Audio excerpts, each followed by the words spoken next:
So let's begin by talking about yourself. What do you specialize in and what do you teach? I specialize in looking at soil microbial communities and how they influence crop productivity, soil health, and carbon sequestration. All right, and you're coming to Manitoba to speak at the Manitoba Forage Grasslands Association's Regenerative Agriculture Conference. What sort of things are you going to be talking about? What is your topic, and what will producers be hearing from you?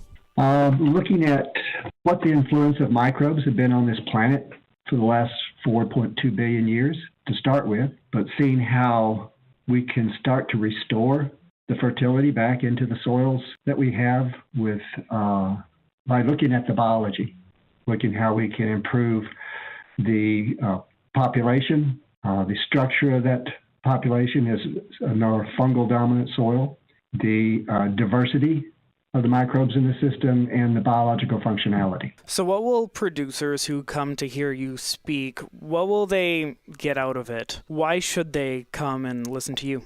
I'm hoping they'll start to see the influence of our current conventional agriculture approaches and how, if they can shift to a more biological approach, looking at the soils as living organisms, that they can replace almost all of their inputs by using biology to capture the nitrogen out of the air or extract the elemental nutrients that the plants need out of the soil parent material.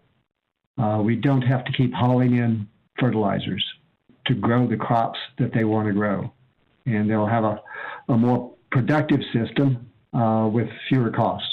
How much effort is there do producers have to apply to themselves to do this kind of shift that you're speaking about?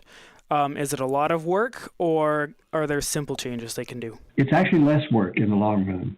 The decisions that you have to make as a farmer is to figure out what you need to add to the system to make the plant grow is decided by the microbes. It can be a very elegant system if you allow it, but you get more productivity, less input cost.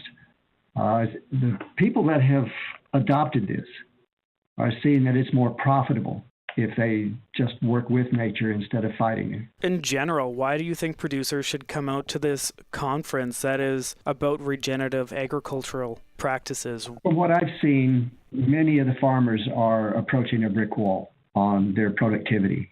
And the addition of all the fertilizers, the addition of the herbicides, the pesticides, the influence of that on their health even is becoming an issue because you're seeing much higher rates of cancer in these areas that are farmed conventionally, heavy conventional. I think for their health and for their soil's health, this would be a good perspective to be adopting and seeing these soils as a living organism.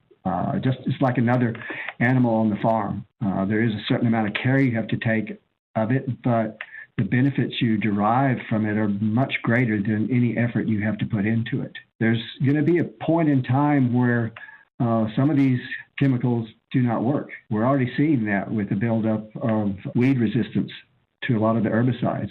They're going to have to be looking at a different system, and this is a quite productive system. I've seen crop productivity double in areas that were previously very poor soils. It doesn't happen overnight, but I think it would be the path for the future for agriculture.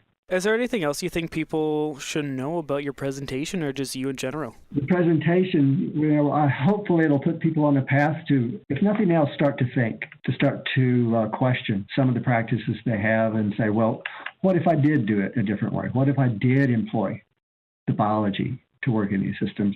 We see so many benefits in this for reducing the amount of herbicides and pesticides and nutrient chemicals that go into our lakes, streams, rivers, oceans. We see the ability for these soils to restore their fertility, increase their infiltration of water so they hold more water.